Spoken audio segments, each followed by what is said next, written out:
tem um deste? Sou louca pelo meu. Na verdade, adoro todas as minhas coisas. Já se perguntou de onde vêm todas as coisas que compramos e para onde vão quando nos desfazemos delas? Não conseguia deixar de pensar nisso, por isso quis saber mais sobre o assunto. E os livros diziam que as coisas se deslocam ao longo de um sistema. Da extração, para a produção, para a distribuição, para o consumo e para o tratamento de lixo. Isso tudo se chama a economia de materiais. Bem, estudei um pouco mais.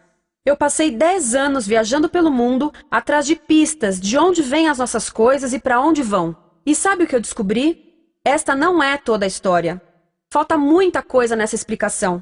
Em primeiro lugar, neste sistema parece que está tudo bem, sem problemas. Mas, na verdade, é um sistema em crise, porque trata-se de um sistema linear. E nós vivemos num planeta finito. E não se pode gerir um sistema linear num planeta finito, indefinidamente. Em todas as suas etapas, este sistema interage com o mundo real. A vida real não acontece numa página em branco. Interage com sociedades, culturas, economias, o ambiente. E durante as etapas, a vida vai se chocando contra seus limites. Limites que aqui não vemos porque o diagrama está incompleto.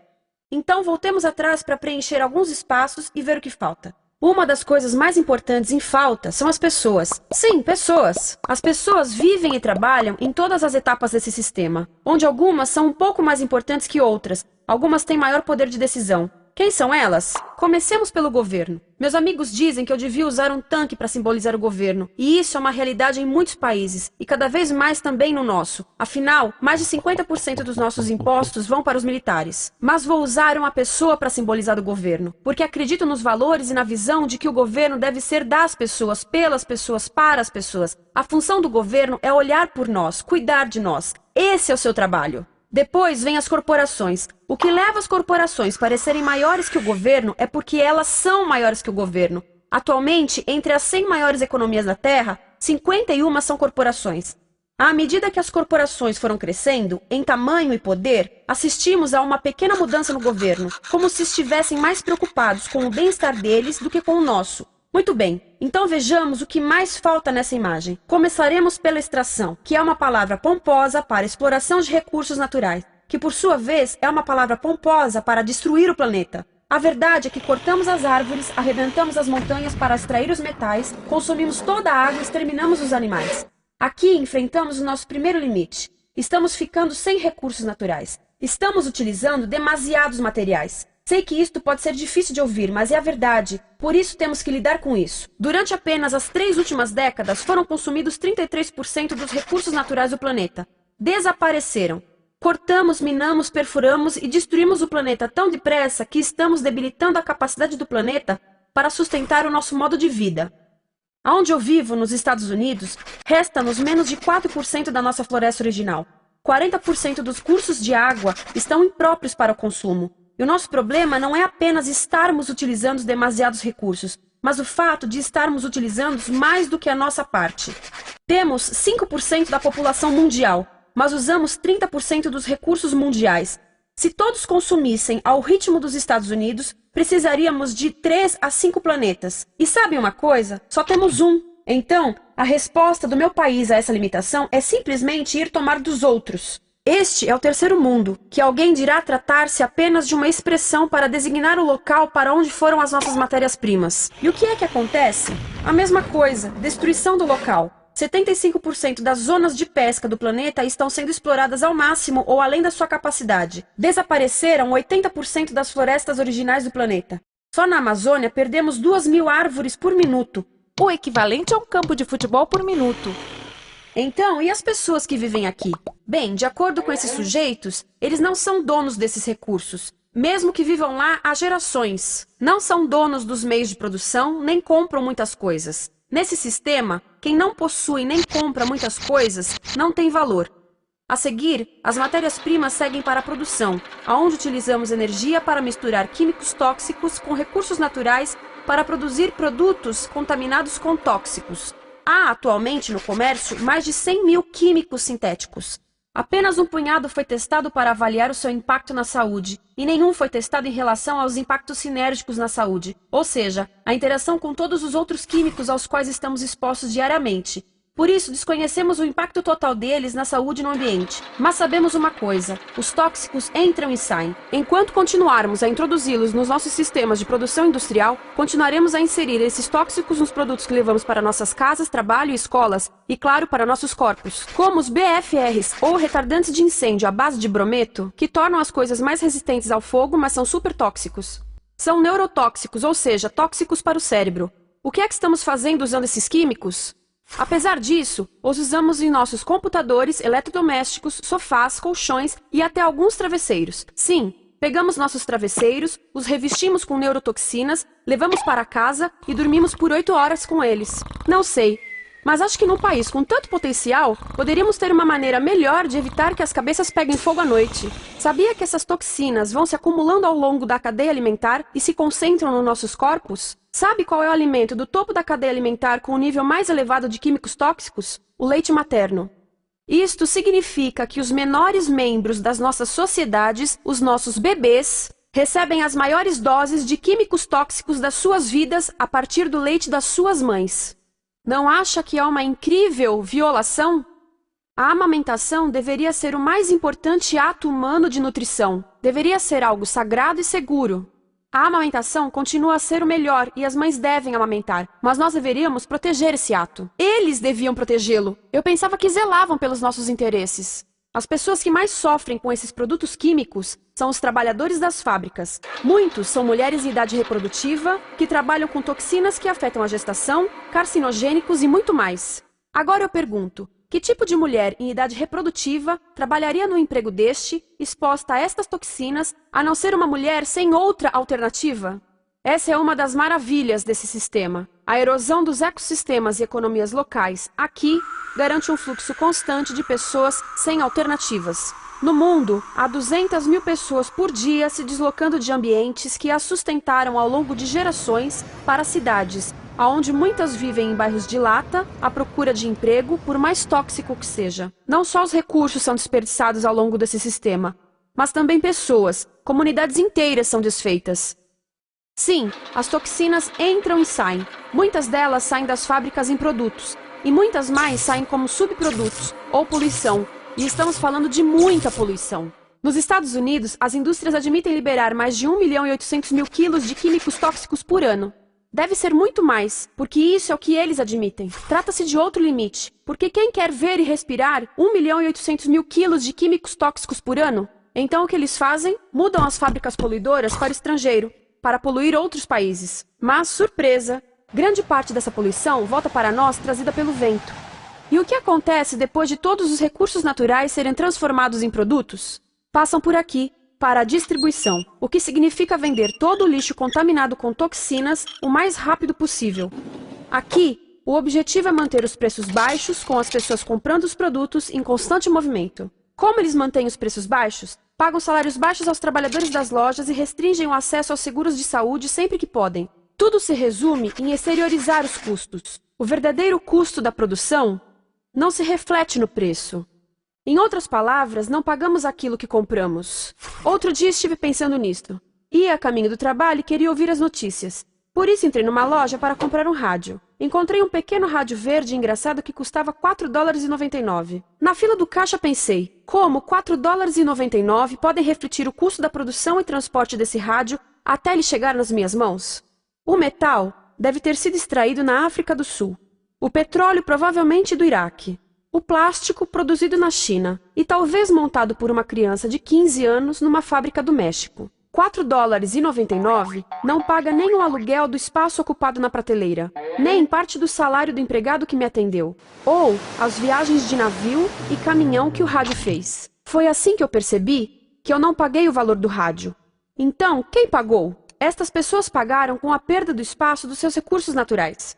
Estas pagaram com a perda do ar puro, com o aumento de doenças como asma e câncer. As crianças do Congo pagaram com o seu futuro, pois 30% delas abandonam a escola para trabalhar nas minas de coltan, um metal que usamos em aparelhos eletrônicos baratos e descartáveis. Estas pessoas pagaram por não ter direito ao seguro de saúde. Ao longo desse sistema, pessoas contribuíram para que eu comprasse o rádio por $4,99, mas essas contribuições não são registradas por nenhum contabilista. É isto que eu quero dizer com exteriorizar o verdadeiro custo de produção. E isso nos leva à seta dourada do consumo. O coração do sistema, o motor que impulsiona. É tão importante proteger esta seta que se tornou prioridade daqueles dois sujeitos. É por isso que após o 11 de setembro, quando nosso país estava em choque, o presidente Bush poderia ter sugerido fazer luto, rezar, ter esperança, mas não, ele disse para fazermos compras. Compras! Nos tornamos uma nação de consumidores. Nossa principal identidade passou a ser de consumidores. Não mães, professores, agricultores, mas consumidores. Nosso valor é medido e demonstrado pelo quanto contribuímos para esta seta. Quanto consumimos. Não é isso que fazemos? Compramos, compramos, compramos. Manter os produtos circulando. E como circulam? Sabe qual a porcentagem dos produtos que circulam através desse sistema que ainda são usados 6 meses depois da venda na América do Norte? 50%? 20%? Não, 1%. 1. Em outras palavras, 99% das coisas que nós cultivamos, processamos, transformamos, 99% das coisas que percorrem o sistema são lixo em menos de 6 meses. Como é que podemos gerir um planeta com esse nível de rendimento? Mas não foi sempre assim. Hoje, o consumidor médio americano consome o dobro que há 50 anos. Pergunte à sua avó. No tempo dela, a boa gestão, a engenhosidade e a poupança eram valorizados. Então, como é que isso aconteceu? Bem, não aconteceu simplesmente. Foi planejado. Pouco depois da Segunda Guerra Mundial, estes sujeitos estudavam a forma de impulsionar a economia. O analista de vendas Victor Lebow articulou a solução que se tornaria a norma de todo o sistema. Ele disse: a nossa enorme economia produtiva exige que façamos do consumo a nossa forma de vida, que tornemos a compra e uso de bens em rituais, que procuremos a nossa satisfação espiritual, a satisfação do nosso ego no consumo. Precisamos que as coisas sejam consumidas, destruídas, substituídas e descartadas a um ritmo cada vez maior. O conselheiro econômico do presidente Eisenhower disse: o principal objetivo da economia americana é produzir mais bens de consumo. Mais bens de consumo? O nosso principal objetivo? Não é providenciar cuidados médicos, ou educação, ou transportes seguros, ou sustentabilidade, ou justiça? Bens de consumo? Como é que eles nos fizeram adotar esse sistema de forma tão entusiástica? Bem, 2 das suas estratégias mais bem-sucedidas são a obsolescência planejada e a obsolescência perceptiva. A obsolescência planejada é uma outra forma de dizer criado para ir para o lixo. Eles fazem as coisas de modo que sejam inúteis tão rápido quanto possível para jogarmos fora e voltarmos a comprar. Isso é óbvio em sacolas ou copos de plástico, mas verifica-se isso em coisas maiores como esfregões, DVDs, máquinas fotográficas, churrasqueiras, quase tudo, até computadores. Já reparou que quando compra um computador, a tecnologia muda tão rápido que em poucos anos se torna quase um impedimento para a comunicação? Fiquei curiosa e abri um desses computadores para ver o que tinha dentro, e descobri que a peça que se muda a cada ano é apenas uma pecinha no canto. Mas não se pode mudar apenas essa peça, porque cada nova versão tem um formato diferente. Tem que jogar tudo fora e comprar um novo. Estive lendo sobre o design industrial da década de 50, quando a obsolescência planejada começou a aparecer. Esses designers eram muito claros sobre o assunto. Chegavam a debater quão rápido conseguiam que um aparelho avariasse, mas de modo que o consumidor mantivesse fé suficiente para ir comprar outro. Foi tão intencional, mas as coisas não avariam suficientemente rápido para manter essa seta funcionando. Por isso existe também a obsolescência perceptiva. A obsolescência perceptiva nos convence a jogar fora coisas que ainda são perfeitamente úteis. Como fazem isso? Mudam a aparência das coisas. Por isso, se comprou suas coisas há alguns anos, todos percebem que você não tem contribuído para essa seta. E como o nosso valor depende da nossa contribuição para essa seta, isso pode ser embaraçoso. Por exemplo, se eu tiver o mesmo monitor de computador gordo e branco na minha mesa por 5 anos e a minha colega tiver comprado um computador novo, ela vai ter um monitor plano brilhante que combina com o computador, com o celular e até com as canetas. Ela parece estar operando uma nave espacial e eu pareço que tenho uma máquina de lavar na mesa. A moda é outro bom exemplo. Já se perguntou por que os saltos dos sapatos das mulheres passam de largos para finos num ano e no próximo de finos para largos? Não é por haver um debate sobre qual deles é mais saudável. É porque usar saltos largos num ano de saltos finos mostra que você não contribuiu recentemente para a seta. Por isso não vale tanto quanto a pessoa com saltos finos ao seu lado, ou em um anúncio. É para comprarmos sapatos novos. A publicidade e a mídia em geral têm um papel importante nisto. Cada um de nós nos Estados Unidos é bombardeado com mais de 3.000 anúncios por dia. Vemos mais publicidade num ano do que as pessoas há 50 anos viam em toda a vida. Qual é o objetivo de um anúncio se não nos fazer infelizes com o que temos? Por isso, nos dizem 3.000 vezes por dia que nosso cabelo está errado, nossa pele, nossa roupa, nossos móveis, nossos carros, nós estamos errados. Mas tudo se resolve se formos às compras. A mídia também ajuda a esconder tudo isto e isto. Por isso, a única parte da economia que vemos são as compras. A extração, produção e envio para o lixo acontecem fora do nosso campo de visão. Por isso, nos Estados Unidos, temos mais coisas do que tivemos antes, mas pesquisas mostram nossa felicidade declinando. Nossa felicidade teve seu pico na década de 50, a mesma época em que a febre consumista explodiu. Coincidência interessante. Acho que sei o porquê. Temos mais coisas, porém menos tempo para o que realmente nos faz felizes. Amigos, família, tempo livre. Estamos trabalhando mais do que nunca. Analistas dizem que não temos tão pouco tempo livre desde a sociedade feudal. E sabem quais são as duas atividades que mais fazemos no pouco tempo livre que temos? Ver televisão e fazer compras. Nós, americanos, passamos 3 a 4 vezes mais tempo comprando do que os europeus. Assim, nessa situação ridícula, vamos trabalhar talvez em 2 empregos, e quando chegamos em casa exaustos e sentamos no sofá novo para ver televisão, os anúncios dizem que não prestamos, então vamos às compras para nos sentirmos melhor. Depois trabalhamos mais para pagar o que compramos e chegamos em casa mais cansados, vemos mais televisão que nos diz para fazermos compras outra vez. E estamos nesse ciclo de trabalhar, ver, comprar, e podíamos simplesmente parar. Então, no final, o que acontece a todas essas coisas que compramos? Nesse ritmo de consumo, não cabe tudo em casa, apesar do tamanho médio das casas ter duplicado nesse país desde os anos 70. Vai tudo para o lixo, e isso nos leva ao tratamento do lixo. Essa é a parte da economia de materiais que conhecemos melhor, porque nós temos de levar o lixo até a esquina. Cada americano produz 2 quilos de lixo por dia, o dobro do que fazíamos há 30 anos. Todo esse lixo ou é despejado num aterro, que é um grande buraco no chão, ou ainda pior, primeiro é incinerado e depois despejado no aterro. As duas formas poluem o ar, o solo, a água, sem esquecer que alteram o clima. A incineração é realmente ruim.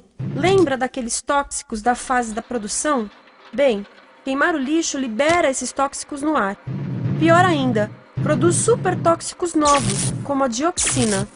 A dioxina é a substância mais tóxica feita pelo homem, e os incineradores são a principal fonte de dioxina. Isso significa que podemos parar a principal fonte da mais tóxica substância conhecida e feita pelo homem, simplesmente parando de queimar o lixo. E podemos parar hoje. Algumas empresas não querem criar aterros e incineradores aqui. Por isso, também exportam os resíduos. Então, e a reciclagem? A reciclagem ajuda? Sim, a reciclagem ajuda. Ela reduz o lixo nessa extremidade e depois reduz a pressão para minerar e colher mais nessa extremidade. Sim, todos devemos reciclar, mas reciclar não é o suficiente. Reciclar nunca será suficiente, por 2 razões. Primeiro, o lixo que vem das nossas casas é apenas a ponta do iceberg. Para cada saco de lixo que deixamos na esquina, 70 sacos de lixo são criados anteriormente, só para fazer o lixo desse saco que deixamos na esquina. Assim, mesmo que pudéssemos reciclar 100% do lixo das nossas casas, não se chegaria ao coração do problema. Além disso, grande parte do lixo não pode ser reciclado, ou porque contém demasiados tóxicos, ou porque é criado de início para não ser reciclável, como aquelas caixas de suco, que têm as camadas de metal, papel e plástico, todas coladas. Não dá para separar essas camadas para reciclá-las. Como se vê, é um sistema em crise. Por todo o percurso, estamos batendo em limites, do clima em mudança ao decréscimo da felicidade. Simplesmente não está funcionando. Mas a parte boa de um problema tão generalizado é haver tantos pontos de intervenção. Há pessoas trabalhando aqui salvando florestas, e aqui na produção limpa. Pessoas trabalhando em direitos do trabalho, em comércio justo, em consumo consciente, no bloqueio de aterros e incineradores. E muito importante, em recuperar o nosso governo, para que seja realmente pelas pessoas e para as pessoas. Todo esse trabalho é criticamente importante, mas as coisas vão realmente começar a se mover quando enxergarmos as ligações, quando enxergarmos o panorama geral. Quando as pessoas ao longo do sistema se unirem, poderemos reivindicar e transformar esse sistema linear em algo novo, um sistema que não desperdice recursos ou pessoas, porque aquilo de que precisamos nos livrar é da antiga mentalidade de usar e jogar fora. Há uma nova escola de pensamento nesse assunto, e é baseada em sustentabilidade e equidade, química verde, zero resíduos, produção em ciclo fechado, energia renovável, economias locais vivas, já está acontecendo. Há quem diga que é irrealista, idealista, que não pode acontecer. Mas eu digo que quem é irrealista são os que querem continuar pelo velho caminho. Isso é que é sonhar. Lembre-se que a velha forma não aconteceu por acaso. Não é como a gravidade que temos que conviver. As pessoas a criaram, e nós também somos pessoas. Por isso vamos criar algo novo.